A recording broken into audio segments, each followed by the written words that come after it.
Hola a todos. Vamos a comenzar a hablar de nuestro tercer módulo, nuestro tercer video del curso El Credo de nuestra Fe de la Escuela Diocesana de Formación. Vamos a abordar el artículo de la fe, del credo, referido al Dios creador del cielo y de la tierra, de todo lo visible y lo invisible. Ese es el artículo que nos convoca. Vamos a comenzar exponiendo algunas cuestiones que nos ayuden a profundizar en este artículo de fe.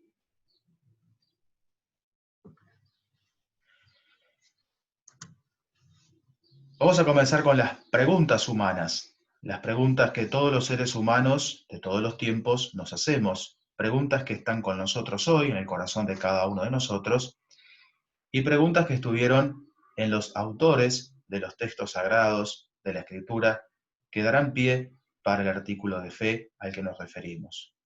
Son las preguntas más existenciales, que así las llamamos, porque están calando en lo hondo de nuestro ser. ¿De dónde venimos? ¿A dónde vamos? ¿Cuál es nuestro origen? ¿Cuál es nuestro fin? ¿De dónde viene y a dónde va todo lo que existe? ¿Por qué existe el mal, el sufrimiento, el dolor? ¿Por qué existe la violencia entre los hombres? Son preguntas que nos hacemos. Preguntas que necesitamos respondernos para poder vivir, para poder orientar nuestra vida. Y todos nos las hacemos. De manera más consciente, de manera más refleja, o sea, de manera más racional, nos hacemos esas preguntas. En algunos momentos especiales de nuestra vida, a veces cuando hay circunstancias que nos obligan a detenernos en ellas. Pero aún aquel que tal vez no lo haga tan así, no puede decir, o sea, nadie puede decir que estas preguntas no están en su corazón. Son estas preguntas las que están al fondo, las que están a la base de lo que los textos sagrados nos plantean, los textos sagrados nos comunican al hablar del Dios creador de todo, del cielo, de la tierra, de lo visible y lo invisible. La respuesta de Dios en la Sagrada Escritura la vamos a encontrar en los capítulos 1, 2 y 3 del Génesis. Vamos a encontrar, obviamente, también la referencia en otros textos bíblicos, en el conjunto de la palabra de Dios, de la Escritura. Pero son estos capítulos 1, 2 y 3 donde encontramos lo que la Biblia, la Sagrada Escritura, nos da como respuesta de Dios a estas preguntas existenciales. ¿Y cómo lo hace? Lo hace con un lenguaje mítico, un lenguaje simbólico. Los textos del Génesis y la Biblia en sí, y la Sagrada Escritura, no está preocupada por la pregunta de cómo han sido las cosas, cómo el mundo se ha llegado a ser lo que es. Esa es la pregunta de la ciencia, del lenguaje científico, que es un lenguaje de abordar el mundo innecesario y que se articula con el lenguaje mítico, pero los dos responden a intereses diferentes. El lenguaje mítico simbólico busca ir al origen, al sentido de las cosas. A veces tenemos la impresión, o a veces tenemos la concepción, de que lo mítico es algo inexistente, algo que no tiene base en la realidad. Decimos algo es mítico, o tal, si tal realidad es un mito. Y a veces puede estar eso de que mito es algo que no tiene base en la realidad. Por el contrario, el mito tiene la base en la realidad. Hay una situación dada de hecho a la cual se le busca dar sentido mediante este lenguaje. Por ejemplo, vamos a hablar de la creación del cielo y la tierra. Es una evidencia, se nos impone, se nos impone. Entonces, lo que tenemos que hacer es buscar darle un sentido, ir a los orígenes. Entonces, el lenguaje mítico en realidad parte de una realidad existente. ¿Cómo lo hace? Y lo hace partiendo de la narración. Ese es el lenguaje del mito. La narración que siempre está presente en toda la historia humana, porque habla de los orígenes y del sentido. está presente en todas las culturas, está presente en todos los momentos históricos. Las narraciones van construyendo historias de sentido. Por eso ese es el código cultural, la narración. Las narraciones colectivas que se van haciendo a lo largo de la historia de la humanidad pasan a ser el código a través del cual vamos buscando el origen, vamos buscando el sentido de las realidades más profundas de nuestra vida, de las cuales las preguntas que mencionaba recién están a la base. Los textos del Génesis toman, de hecho, elementos narrativos, construcciones literarias de otras culturas de su entorno. No son originales en cuanto que en los relatos que van, las narraciones, los relatos que nos vamos a encontrar allí, no los creó originalmente el pueblo de Israel.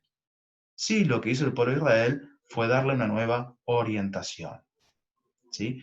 Y las tradiciones del pueblo de Israel, formada por distintos grupos en distintos momentos de la historia, que fueron construyendo las narraciones de los orígenes. Ahí distinguimos la escuela sacerdotal, la escuela yavista, es decir, distintas escuelas que van a tratar de, a través, utilizando estos relatos, estas narraciones que ya existían en la cultura y en otras culturas vecinas, poder darle una nueva orientación. Son los textos que vamos a encontrar en los primeros capítulos del Génesis. Porque de hecho, y esto es muy importante, advertimos que para el pueblo de Israel, lo primero no fue su preocupación por los orígenes y su interés en poder presentar, descubrir, ofrecer un relato, el sentido del Dios como creador de todo. La experiencia primera de ellos es la alianza y la liberación. El pueblo de Israel experimenta la liberación de Egipto, experimenta que Dios lo ha sacado de la esclavitud.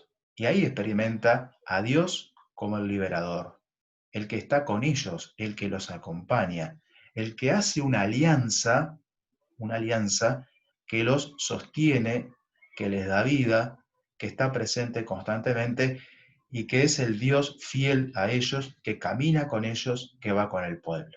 Entonces, la experiencia de la liberación y la experiencia de la alianza son las que constituyen toda la identidad del pueblo de Israel. Es a partir de esas experiencias donde el pueblo va a comenzar a reflexionar, a buscar y finalmente a descubrir y expresar su fe en este Dios liberador, este Dios fiel de la alianza, es también el Dios creador de todo el universo. Entonces, de hecho, cuando ellos están esclavos en Babilonia, será que ahí se empezarán a contactar con estas narraciones que ya tenían los babilonios sobre las narraciones que hablaban de los orígenes del mundo. ¿Sí? Pero serán ellos los que tomarán esas narraciones para darle una nueva orientación desde su experiencia del Dios liberador, el Dios fiel de la alianza y el Dios único que ellos van descubriendo como aquel que si los ha liberado, si los ha sacado de la esclavitud, si se ha mantenido fiel con ellos, entonces ese Dios es el Dios único y creador de todo. Entonces, esta es lo primero que tenemos que afirmar. El Dios creador es el Dios que Israel experimenta como el Dios fiel a la alianza y el Dios que los libera. A partir de esas experiencias van a afirmar a Dios como creador del cielo y de la tierra, de todo lo visible y lo invisible, como lo diremos después, más adelante nosotros, en la formulación del credo.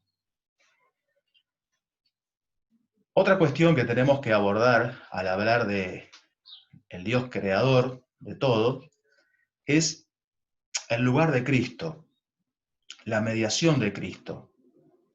Porque si Jesús es el mediador de Dios, es el Salvador, es el que transforma, el que recapitula, el que da vida a todo el universo, todo el cosmos, todo lo existente, es decir, que al aparecer Jesús, se introduce una novedad, se introduce un nuevo lente para poder mirar la creación. No lo podemos dejar al margen, porque si Jesús es el Salvador del mundo y de todo lo creado del cosmos, obviamente no podemos hablar de la creación sin preguntarnos cuál es el lugar de Jesús.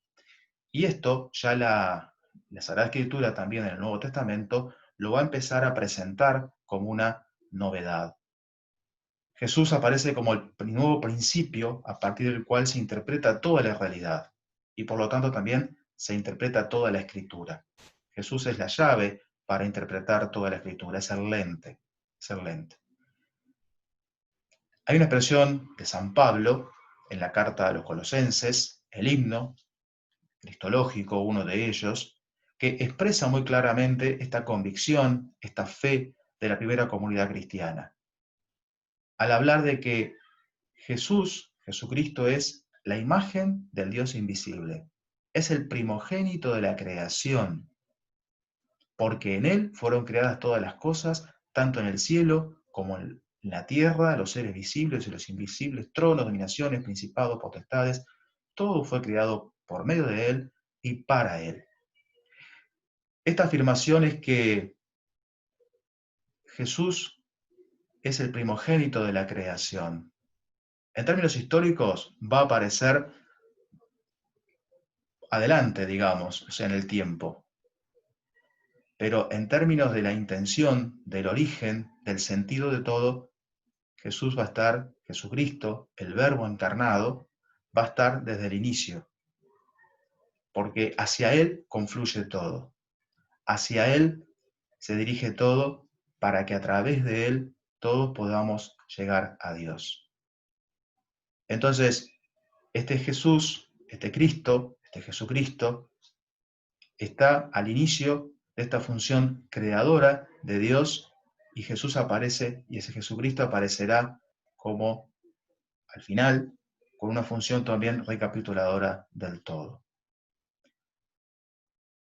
La primera comunidad cristiana también va a tomar una reflexión que estaba en los filósofos, en la búsqueda de la sabiduría de los pueblos y de los filósofos y de distintas culturas, del logos, es decir, aquel principio ordenador de todo.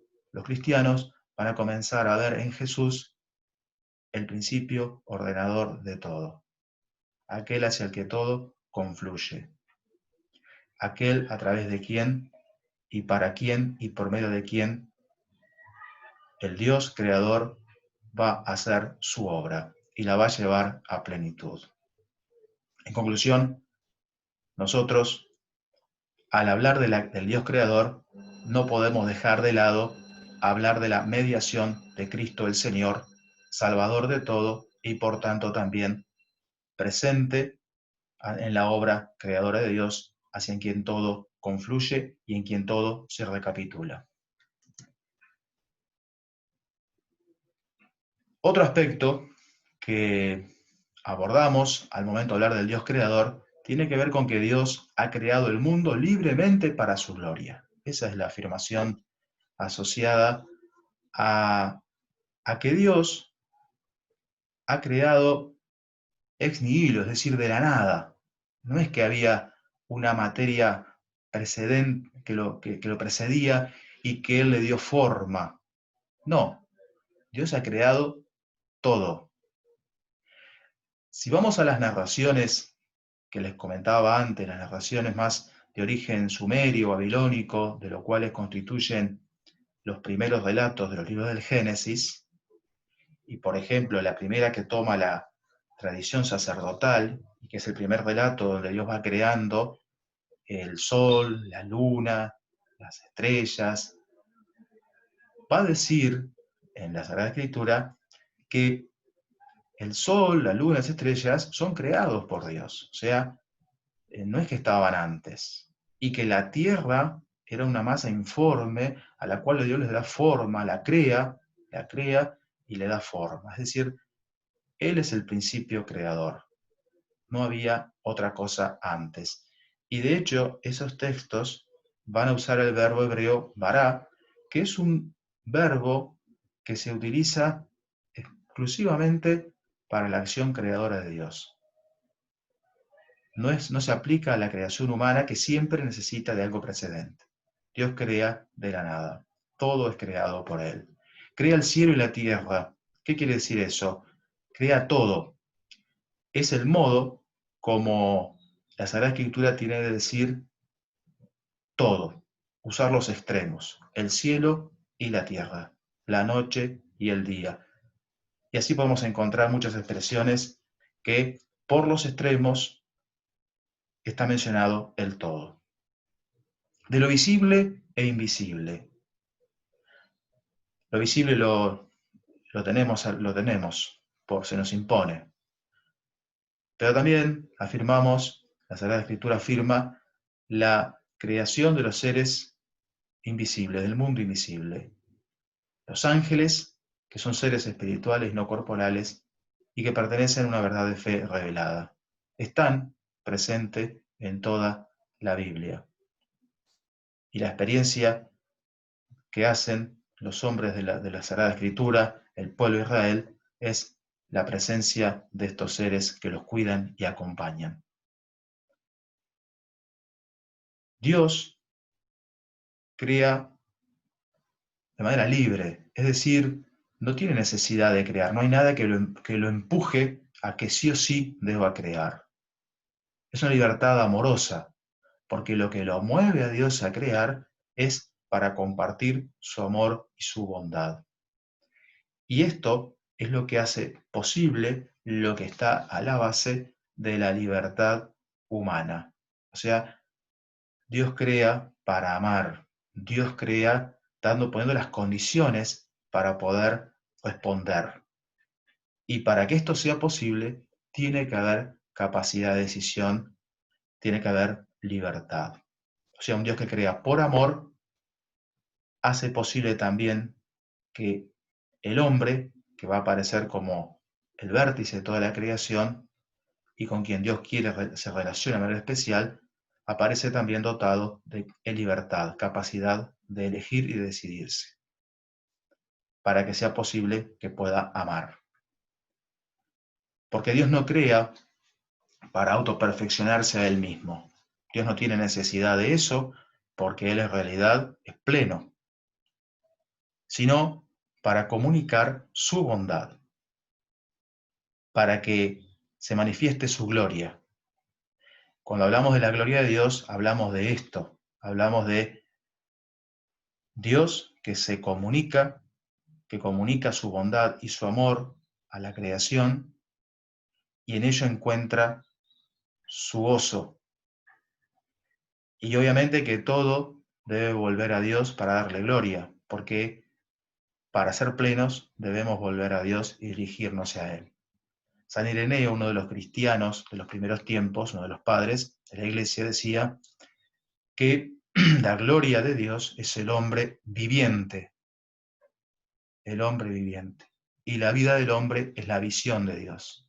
Es esto, ¿verdad? Esta idea de que el gozo de Dios, el objetivo de Dios, es que el hombre viva, alcance la gloria. Y el hombre alcanza su plenitud de vida cuando logra encontrarse con Dios. Por lo tanto, hablar de la gloria de Dios es hablar de la vida del hombre. Y la vida del hombre da gloria a Dios. Dios crea para manifestar en Cristo y comunicar sus beneficios y bondad a la criatura, y que ésta se dirige hacia Él plenitud de todo. Es decir, volvemos aquí a subrayar la mediación de Cristo. Dios quiere que el hombre pueda acceder a su gloria, estar en comunión con Él. Es a través de Cristo, del Hijo encarnado, que este camino se hace posible en toda su plenitud. El Dios creador es fiel a su obra, es siempre presente, siempre está allí para sostener, para acompañar. La creación no fue un momento puntual y terminó y Dios se fue y dejó todo terminado. No. Dios comenzó, creó y sigue acompañando esta creación. La sigue conservando, la sigue cuidando. La creación es continua, infiere, en proceso, se va haciendo. Entonces, a la creación inicial se le suma la creación continua. Dios sigue creando en cada momento. Dios ahora está creando. Y Dios está llevando esta creación a su proceso de plenitud, para que esta creación sea nueva, transformada. Proceso que ya ha encontrado su etapa definitiva, su plenitud en Jesucristo. Y que ahora se sigue desplegando esa creación nueva. Dios está creando continuamente, está conservando, la mantiene, la sostiene, la hace posible. Es lo que llamamos el concurso divino. O sea, Dios está con su fuerza, con su presencia, sosteniendo todo lo creado. Y Dios llevará esta creación a su plenitud. Esto es lo que queremos decir cuando hablamos de providencia, que todo será llevado a la plenitud soñada por Dios. Es una expresión que en teología se utiliza, se habla de la gobernatio de Dios, es decir, el Dios que gobierna, que sí o sí va conduciendo toda la historia hacia su final feliz. Por eso, cuando hablamos de la providencia, hablamos de que Dios sí o sí llevará todo a buen término. No tiene que ver con que Dios estará todo el tiempo interviniendo para ahorrarnos problemas. Estarás constantemente moviendo las fichas para que todo salga bien. Eso sería un Dios intervencionista, un Dios que anularía nuestra libertad. Dios conduce la historia y lo hace a través de la mediación humana, a través de la mediación de leyes instaladas en el corazón humano, en el corazón de sus criaturas, y leyes presentes en el cosmos, en toda la creación. Dios actúa por causas segundas, es decir, Dios actúa en las obras de sus criaturas. Y esto magistralmente lo dice Gaudium Spes 36, que es esta hermosa constitución pastoral del Concilio Vaticano II, en siglo XX, para nosotros no hace mucho tiempo, en cuestión histórica hace muy pocos años, pero que lo dice de manera magistral. Nos recuerda que la realidad creada, la creación tiene autonomía, es decir, que tiene sus propias leyes y valores, que el hombre debe descubrir, emplear, ordenar poco a poco, y que es absolutamente legítima esta exigencia de autonomía. Es decir, Dios no anula la libertad humana. Dios no está interviniendo constantemente, salteándose las leyes de la naturaleza, las leyes humanas. Dios ha puesto estas leyes en el corazón de los hombres, estas leyes en el corazón de la creación, para que el mundo funcione con autonomía. Dios está así sosteniendo con su poder creador y con su fidelidad amorosa toda esta historia y toda la creación, y la está llevando a buen término. Nosotros no estamos anulados en nuestra libertad. Somos nosotros los que decidimos subirnos a este tren de la gracia de Dios o quedarnos en la estación. Leonardo Boff, un teólogo brasilero, tiene una expresión muy linda cuando habla de la gracia de Dios. Él dice que es como un tren en el cual suceden muchas cosas ahí dentro de ese tren. Inclusive hay gente que no lo quiso subir, hay gente que se bajó y hay gente que dentro de ese tren va desarrollando una historia. Él habla de la historia humana, la historia de la creación, pero ese tren es el Dios que va conduciendo la historia y que llegará a una buena estación. Al hablar del Dios creador, que es el Dios uno y trino, el que confesamos en el credo, tenemos que preguntarnos, bueno, en la creación, ¿dónde o cómo estaba la Trinidad? Obviamente que el que crea es el Dios uno y trino, aunque cuando los autores sagrados nos comunican en los textos sagrados al Dios creador, todavía no aparece el Dios trino porque será algo que comprenderán en el futuro, donde Dios les dirá, será revelado por Dios a través de la presencia y la manifestación de Jesucristo. Pero nosotros, que miramos con el lente de Jesús y desde Él toda la escritura y la creación, vemos la presencia de la Trinidad, obviamente, del Dios Trino creando. Ya dijimos la mediación de Cristo, ya lo desarrollamos anteriormente. Los padres de la Iglesia hablan de que si Cristo es el mediador, el Espíritu Santo es el que conserva. San Ireneo de León decía que el Hijo y el Espíritu son las manos de Dios. Una hermosa expresión, las manos de Dios. Y esta intuición desde Jesús, Dios crea para hacerse el mismo criatura. Dios crea las condiciones para que pueda Él hacerse uno de nosotros. Todo apunta al Verbo encarnado, porque es a través de Él y de su mediación que el hombre puede acceder a la gloria de Dios para la cual ha sido creado. Dios no tiene necesidad de crear porque Él es al interior plenitud de comunión. No tiene necesidad de crear para comunicarse. Aquí queda resaltado que Dios crea, sale de sí por puro amor. Crea al hombre por puro amor. El hombre que se admira de lo que es. Puede ser la experiencia que todos nosotros tenemos en algún momento. Nos decimos, ¿qué somos nosotros para que Dios se acuerde de nosotros? ¿Qué somos nosotros para ser tan importantes en la creación? Es la expresión del Salmo 8, el salmista dice, ¿qué es el hombre para que te acuerdes de él?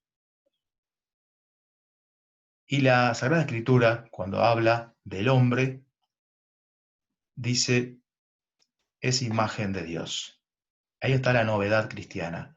Podemos compartir sobre el hombre tal vez otras definiciones, entre comillas, porque no podemos definir al hombre porque es misterio, pero podemos aproximarnos a decir distintas cosas sobre quién es el hombre desde distintos puntos, incluso algunos podemos compartirlo con personas no creyentes o de otras confesiones religiosas o con la diversidad de creencias, con la diversidad de pensamientos.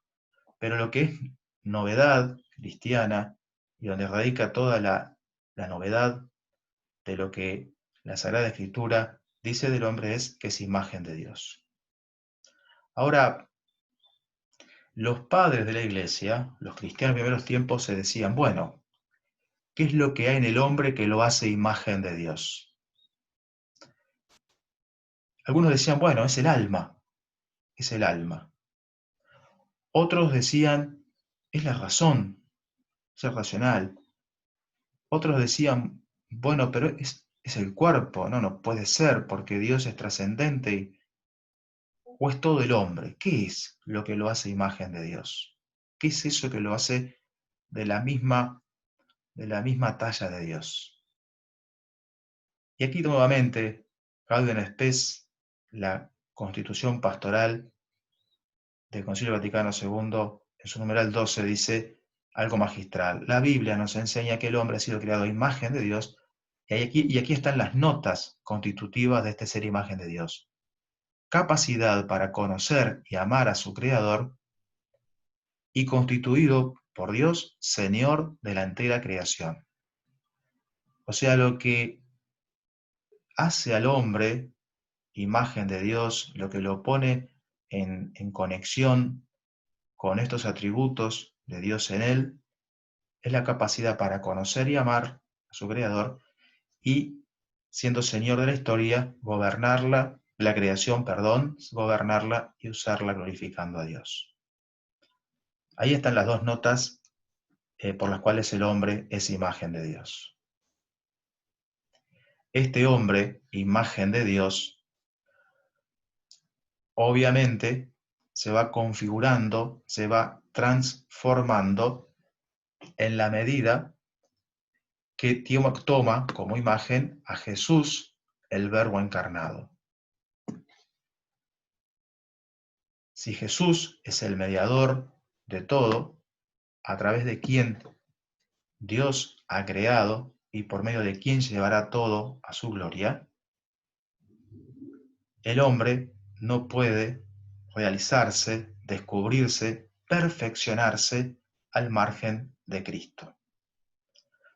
Por eso que la teología católica ya tiene como adquirido algo muy especial, muy fundamental al mirar al hombre, en referencia a Cristo.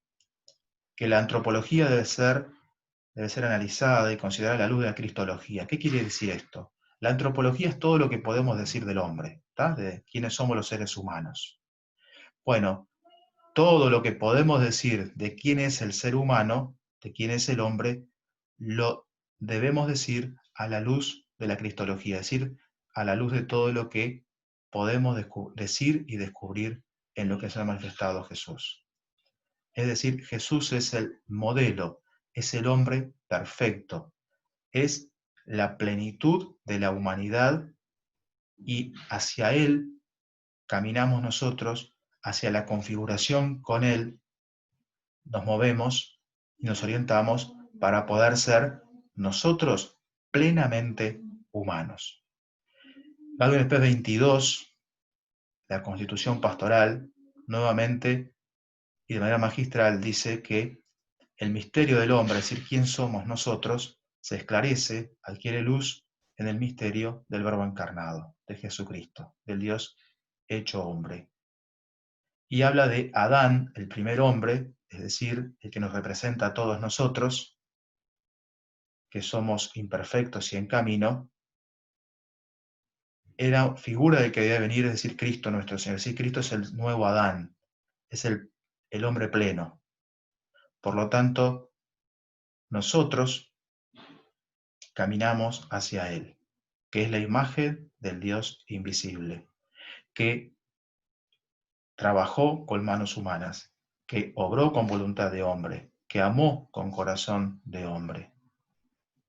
Jesús es el hombre perfecto y nosotros nos realizamos en la medida que nos configuramos con Él. Nosotros somos el primer Adán, tenemos en común algo con todos los seres humanos desde el fondo de la historia. Nacemos con una historia común de caída y de pecado. Eso, en el tercer capítulo del Génesis se aborda esta situación dramática que responde a una constatación. Si todo ha sido creado tan bueno por Dios, o sea, muy bueno por Dios, si todo es fruto de su bondad y de su amor, ¿cómo es entonces que existe el mal? ¿Cómo es entonces que hay discordias, que hay conflictos, que hay hermanos que matan a otros, que hay divisiones, que hay violencia? Hay gente que explota a otros, hay injusticia. ¿Qué pasó entonces? Y ahí entonces es la respuesta de la Sagrada Escritura. Todos, la humanidad, el hombre, en algún momento hemos roto la comunión con Dios. Hemos dado cabida al mal. a este misterio de iniquidad, como lo define la Sagrada Escritura. ¿Por qué es misterio de iniquidad? Porque, bueno, porque permanece oscuro su origen, pero está, y se expresa como mal físico, se expresa en tantas enfermedades, dolores que experimentamos físicamente, se expresa como mal moral, es decir, en todo lo sesgado, en todo lo perverso que puede salir del corazón humano y de sus intenciones, se expresa a nivel cósmico, cataclismos, es decir, el mundo que está en camino. Es un mundo, vivimos una creación que está en estado de vía hacia la perfección última, pero que experimenta este misterio de iniquidad. Dios crea seres libres para amar, y ahí está el reino de la libertad. Es lo que nos plantea el capítulo 3 del Génesis. El hombre, creado para vivir en amistad con Dios, en algún momento rompe este vínculo, esta amistad de justicia y santidad, es decir, de comunión con Dios, e introduce el mal, se deja llevar por el mal, por la tentación. Y ese es el pecado. Quiebra su amistad con Dios y cuando se quiebra esta amistad con Dios, todo sucede un gran desorden.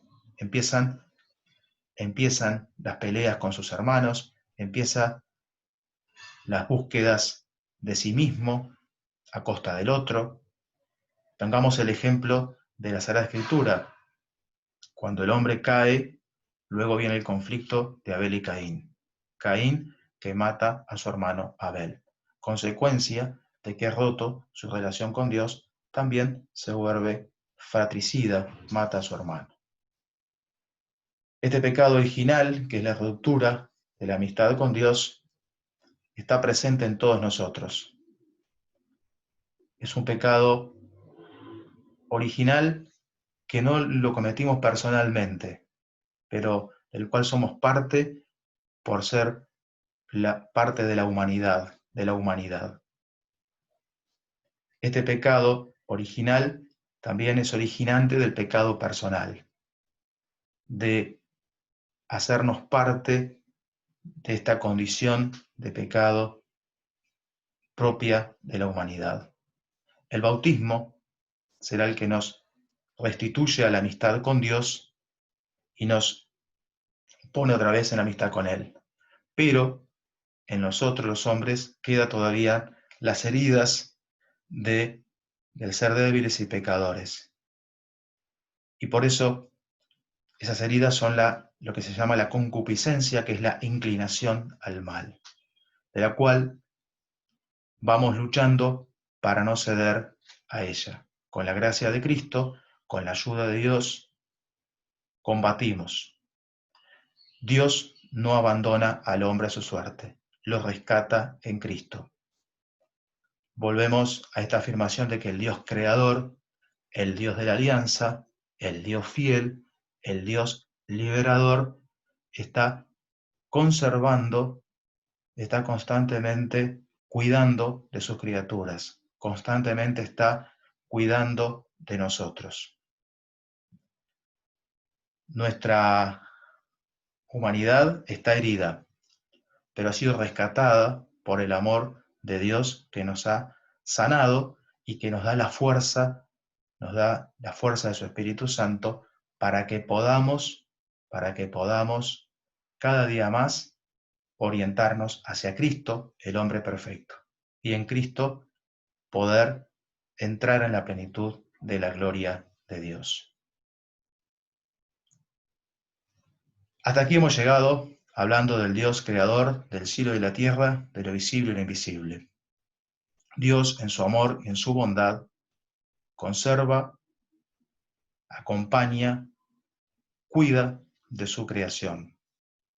Acompaña y cuida de cada uno de nosotros para llevarnos a su gloria. Y su gloria es la vida de los seres humanos. Culminemos con las hermosas expresiones del Salmo 104, que es la oración al Dios creador. Este Salmo 104 es más extenso, vamos a culminar rezando con algunos versículos del mismo. Bendice al Señor, alma mía. Señor Dios mío, qué grande eres. Estás vestido de esplendor y majestad y te envuelves con un manto de luz.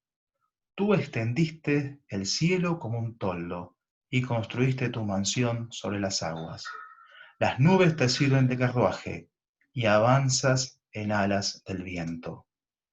Usas como mensajeros a los vientos y a los relámpagos como ministros. Afirmaste la tierra sobre sus cimientos. No se moverá jamás.